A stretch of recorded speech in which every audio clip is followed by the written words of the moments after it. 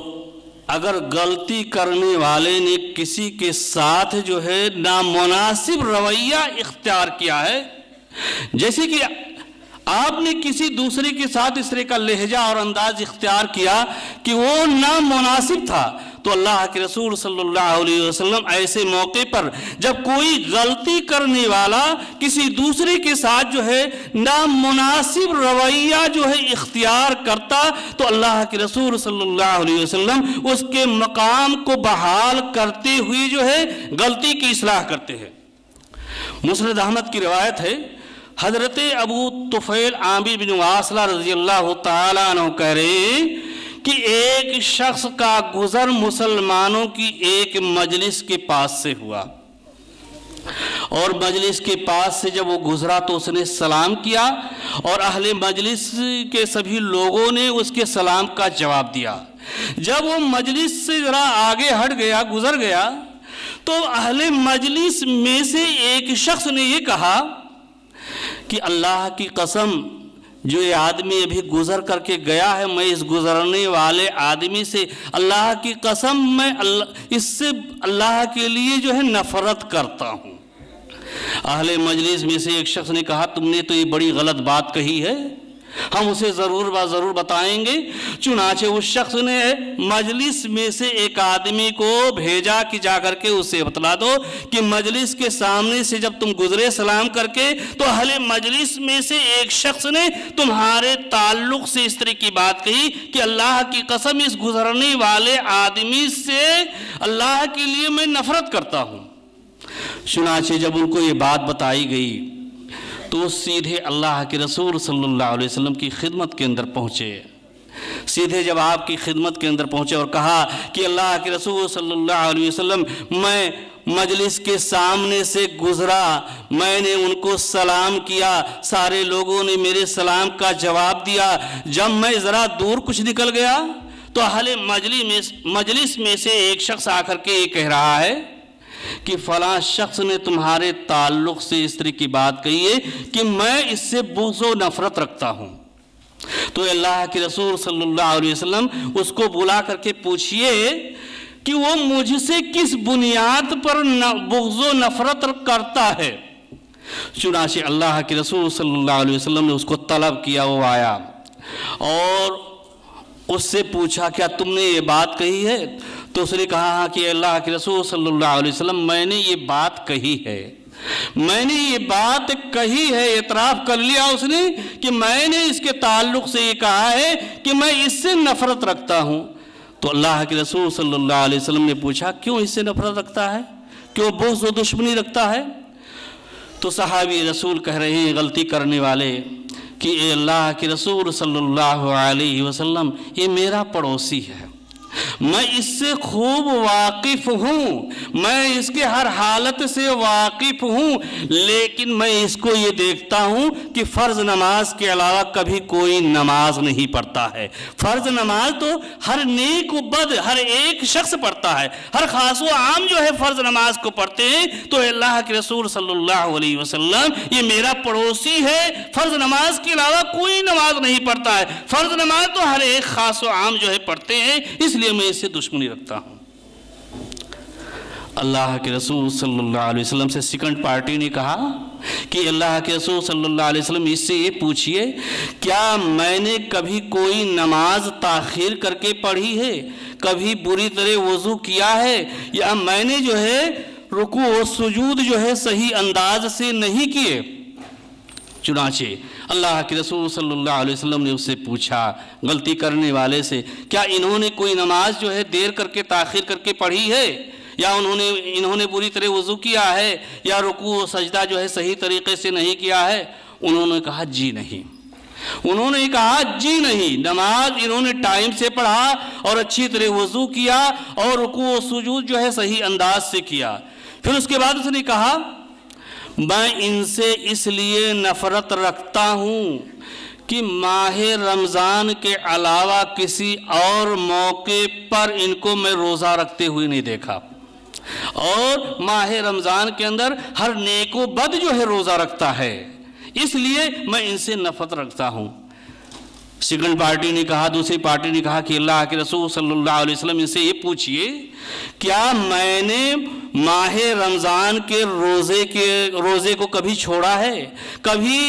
روزے کے اندر کوئی کوتاہی کی ہے؟ اللہ کے رسول صلی اللہ علیہ وسلم نے پوچھا غلطی کرنے والے سے، تو کہا جی نہیں۔ پھر اس نے کہا تیسری بات یہ ہے کہ میں ان کا پڑوسی ہوں، یہ میرے پڑوسی ہیں، میں نے ان کو کبھی نہیں دیکھا زکوٰۃ کے علاوہ کسی سائل کو کچھ دیتے ہوئے یا فی سبیل اللہ خرچ کرتے ہوئے، میں نے ان کو کبھی نہیں دیکھا، اس لیے میں ان سے نفرت جو ہے کرتا ہوں۔ اللہ کے رسول صلی اللہ علیہ وسلم سے سیکنڈ پارٹی نے کہا، دوسرے شخص نے کہا کہ اللہ کے رسول سے پوچھئے کہ کیا میں نے زکوٰۃ کی ادائیگی کے اندر کبھی کوئی کوتاہی کی ہے؟ پوچھا گیا، کہا ہے اللہ کے رسول صلی اللہ علیہ وسلم جی نہیں، کبھی میں نے ان کے زکوٰۃ کی ادائیگی کے اندر کبھی کوتاہی نہیں دیکھی۔ اللہ کے رسول صلی اللہ علیہ وسلم دونوں پارٹیوں کی بات کو سننے کے بعد آپ کیا کر رہے ہیں؟ غلطی کرنے والے سے، شکایت کرنے والے سے، جاؤ کیا معلوم یہ تم سے بہتر ہو، جاؤ کیا معلوم یہ تم سے بہتر ہو، یعنی جس کے ساتھ نامناسب رویہ اختیار کیا گیا تھا، نفرت کی بات کہی گئی تھی اور بغض کی بات کہی گئی تھی، اللہ کے رسول صلی اللہ علیہ وسلم اصلاح کر رہے ہیں اور اس کے مقام کو بحال کرتے ہوئے۔ اور اسی طرح جو ہے اللہ کے رسول صلی اللہ علیہ وسلم غلطیوں کی اصلاح کرنے کے موقع پر کبھی کبھار یہ ہوتا ہے کہ غلطی کرنے میں دونوں پارٹی جو ہے شامل ہوتی ہے، فرسٹ پارٹی سیکنڈ پارٹی۔ تو اللہ کے رسول صلی اللہ علیہ وسلم مشترکہ غلطی کے اندر آپ جو ہے فرسٹ پارٹی کو بھی اور سیکنڈ پارٹی کو تنبیہ کرتے ہیں۔ چنانچہ حضرت طبرانی کی روایت کے حوالے سے ہے، حضرت عبداللہ بن عوف رضی اللہ تعالیٰ عنہ روایت کر رہے ہیں کہ ایک مرتبہ حضرت عبد الرحمن بن عوف رضی اللہ تعالیٰ عنہ نے حضرت خالد بن ولید کی اللہ کے رسول صلی اللہ علیہ وسلم سے شکایت کی۔ خالد بن ولید نے حضرت عبد الرحمن بن عوف رضی اللہ تعالیٰ عنہ کو کوئی بات کہہ دی تھی، تو خالد بن ولید کی جب حضرت عبد الرحمن بن عوف رضی اللہ تعالیٰ عنہ نے شکایت کی تو اللہ کے رسول صلی اللہ علیہ وسلم نے خالد بن ولید سے کہا اے خالد بن ولید عبد الرحمن بن عوف جو ہے یہ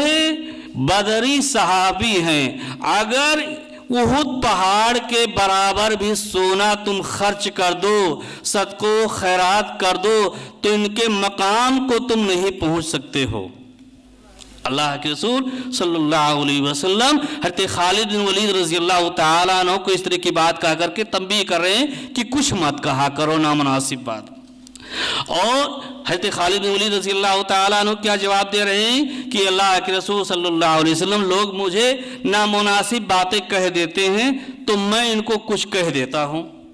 تو اللہ کے رسول صلی اللہ علیہ وسلم نے حضرت عبد الرحمن بن عوف رضی اللہ تعالیٰ عنہ سے کہا کہ عبد الرحمن بن عوف خالد کو کچھ مت کہا کرو، یہ اللہ کی تلواروں میں سے ایک تلوار ہے جن کو اللہ تبارک و تعالیٰ نے کافروں کے اوپر جو ہے مسلط کر دیا ہے. تو حضرت عبد الرحمن بن عوف رضی اللہ تعالیٰ عنہ کو بھی تنبیہ کیا اور حضرت خالد بن ولید رضی اللہ تعالیٰ عنہ کو بھی تنبیہ کیا. تو اللہ کے رسول صلی اللہ علیہ وسلم غلطیوں کی اصلاح کرنے میں مشترکہ غلطی کے اندر دونوں پارٹی کو آپ تنبیہ کر کے غلطی کی اصلاح کرتے تھے.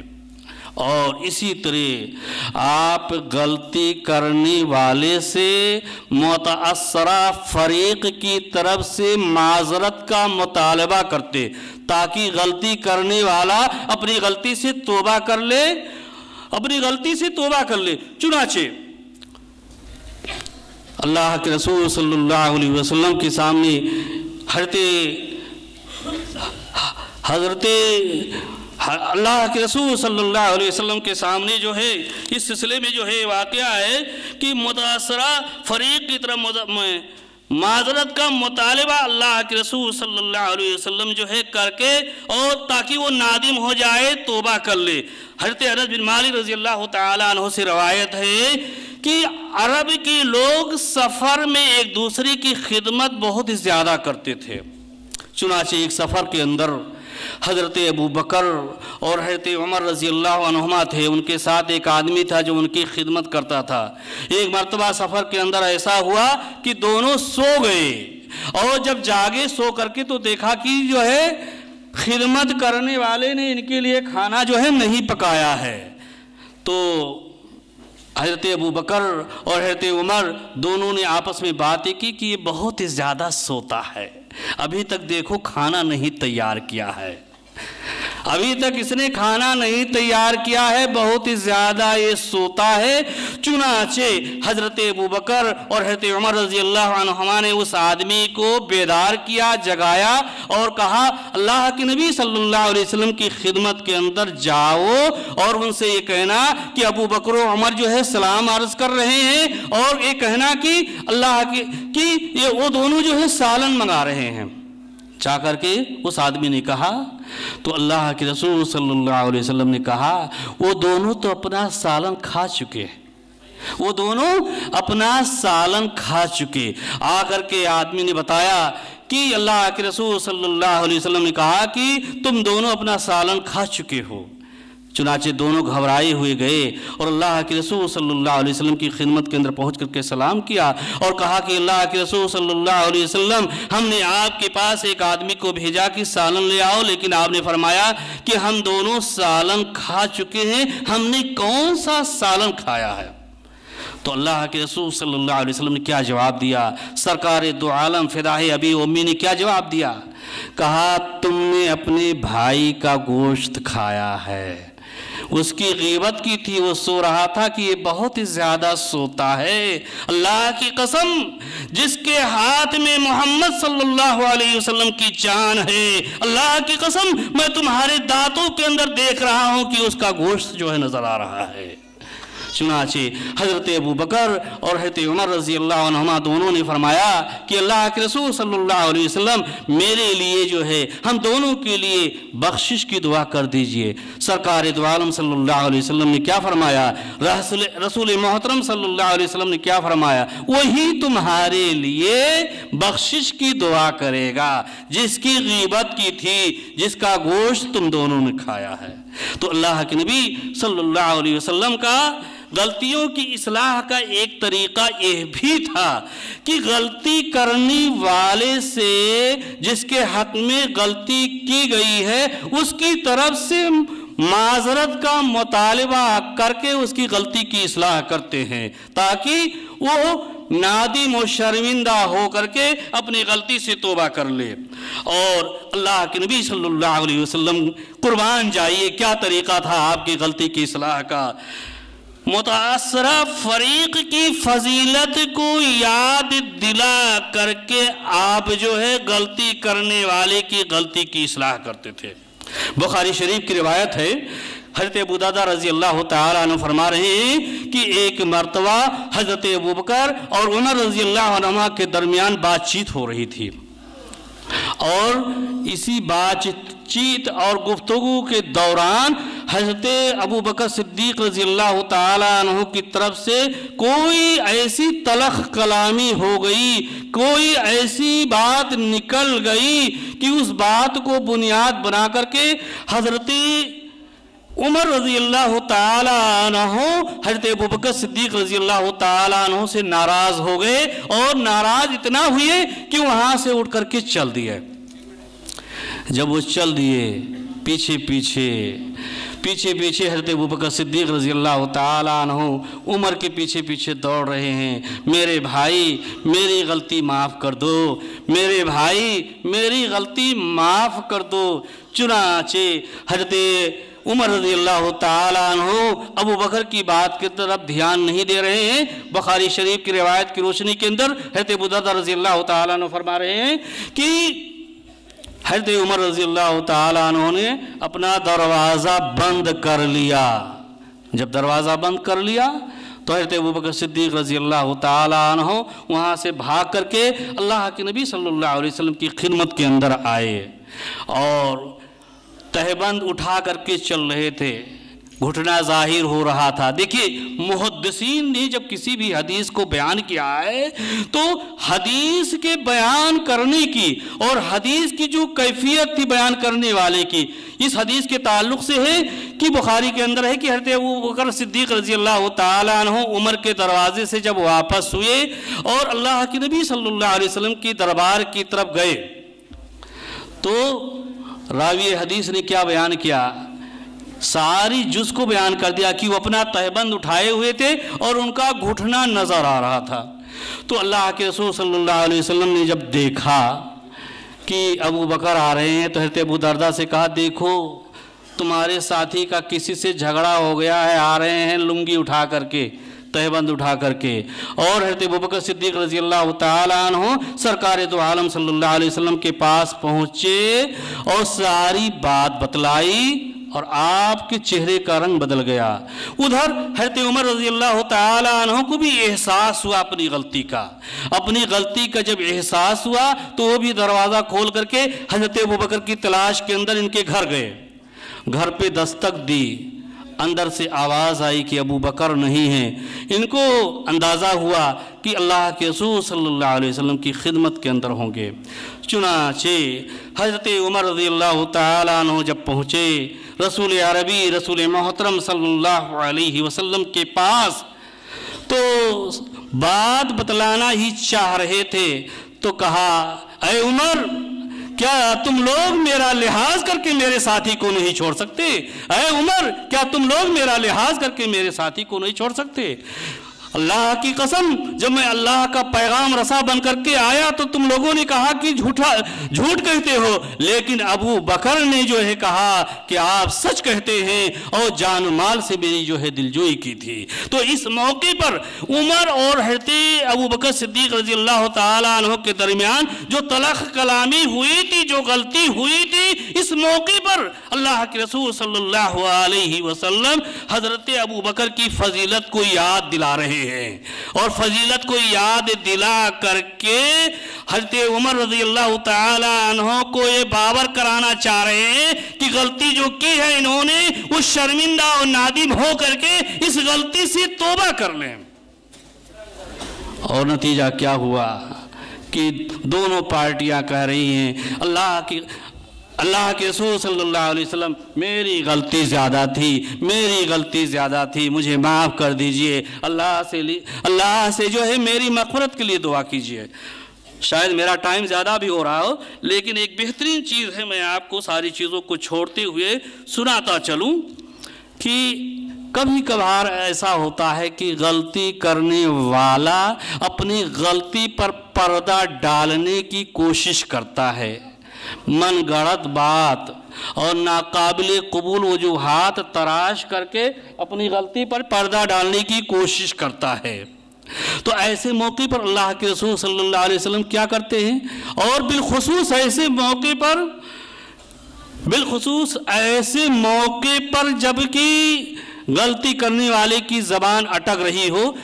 مختصر سی بات اس حدیث کو میں بیان کر رہا ہوں۔ حضرت خوات بن جبیر رضی اللہ تعالی عنہ کہہ رہے ہیں کہ اللہ کے رسول صلی اللہ علیہ وسلم کے ساتھ میں سفر پہ تھا اور مر الزہران پر جو ہے قیام کیا، میں بھی اپنے خیمے کے اندر گیا اور اللہ کے رسول صلی اللہ علیہ وسلم اپنے خیمے کے اندر جو ہے آپ ٹھہر گئے، تو میں اپنے خیمے کے اندر تھا تو کچھ دیر کے بعد میں نے سنا کچھ عورتوں کی آواز آ رہی ہے، تو میں نے کیا کیا، اپنا بخچہ اور گٹھر کھولا اور ایک خوبصورت لباس اور حلہ اور جبہ نکالا اور پہن کر کے جا کر کے میں ان عورتوں کے پاس بیٹھ گیا،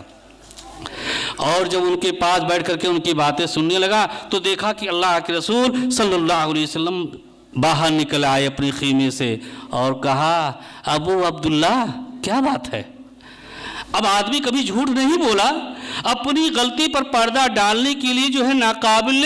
قبول وجوہات تراش کر کے پیش کر رہا ہے، تو اللہ کے رسول صلی اللہ علیہ وسلم سے وہ کیا جواب دے رہے ہیں کہ اللہ کے رسول کوئی بات نہیں تھی، میرا اونٹ بھاگ گیا ہے، میں رسی کی تلاش میں تھا۔ چنانچہ اس کے بعد اللہ کے رسول صلی اللہ علیہ وسلم نے جو ہے کوچ کرنے کا حکم دیا، سارے کے سارے لوگ کوچ کیے، میں آپ کے پیچھے پیچھے چلا اور چلتے چلتے آپ نے چادر میرے پاس رکھ دی، پھر اس کے بعد آپ قضائے حاجت کے لیے جنگل کے اندر گئے، اور قضائے حاجت سے فارغ ہونے کے بعد جب آپ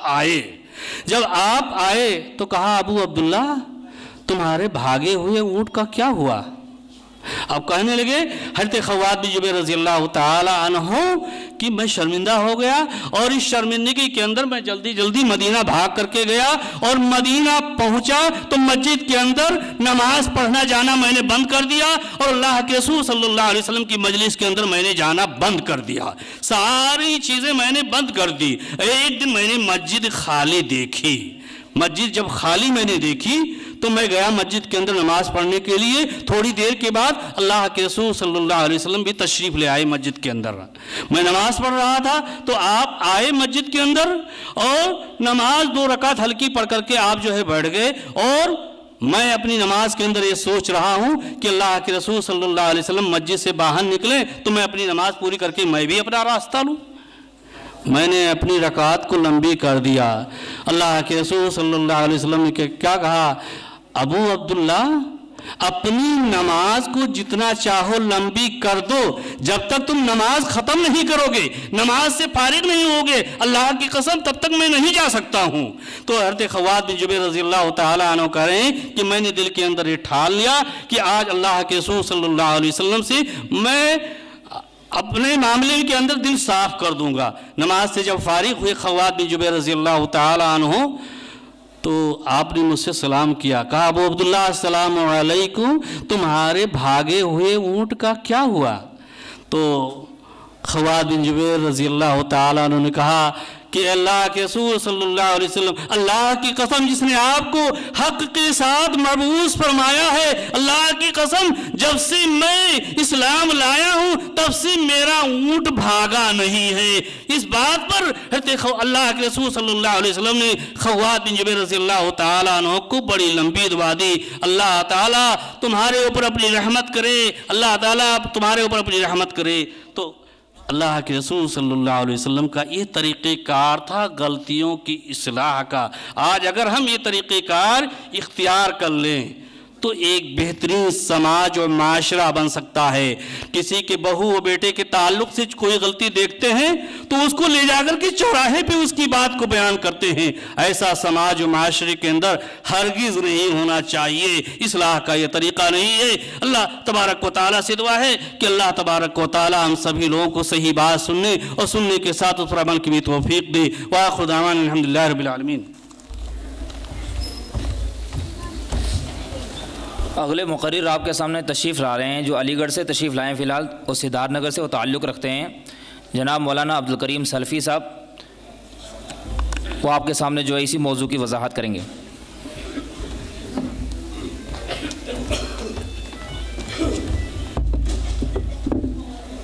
السلام علیکم ورحمۃ اللہ وبرکاتہ۔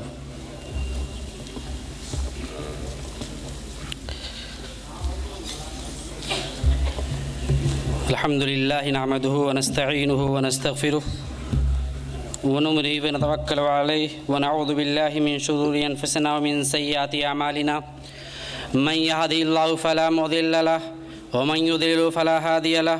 واشهد ان لا الہ الا اللہ وحدہ لا شریک له واشهد ان محمدا عبده ورسوله اما بعد فإن خير الحديث كتاب الله وخير الهدي هدي محمد صلى الله عليه وسلم وشر الأمور محدثاتها وكل محدثة بدعة وكل بدعة ضلالة وكل ضلالة في النار۔ أعوذ بالله السميع العليم من الشيطان الرجيم، بسم الله الرحمن الرحيم۔ وما أرسلناك إلا رحمة للعالمين، رب اشرح لي صدري ويسر لي أمري واحلل عقدة من لساني يفقهوا قولي، ربي زدني علما ربي زدني علما ربي زدني علما۔ حضرات گرامی، پروگرام کا موضوع ہے سیرت النبی۔ سیرت کے بہت سارے پہلو ہیں۔ نبی پاک صلی اللہ علیہ وسلم کی زندگی ایک مسلمان کے لیے مشعل راہ ہے، اور صرف مسلمان کے لیے نہیں بلکہ اس دنیا میں بسنے والا کوئی بھی انسان اگر نبی کی سیرت کو اپنا لے تو دنیا اور آخرت دونوں جہاں میں اس کو کامیابی نصیب ہوگی۔ حضرات گرامی، خطبہ مسنونہ کے بعد میں نے جو چھوٹی سی آیت کریمہ پڑھی ہے کہ وما ارسلناک الا رحمۃ للعالمین، کہ ہم نے آپ کو سارے جہان والوں کے لیے رحمت بنا کر کے بھیجا ہے۔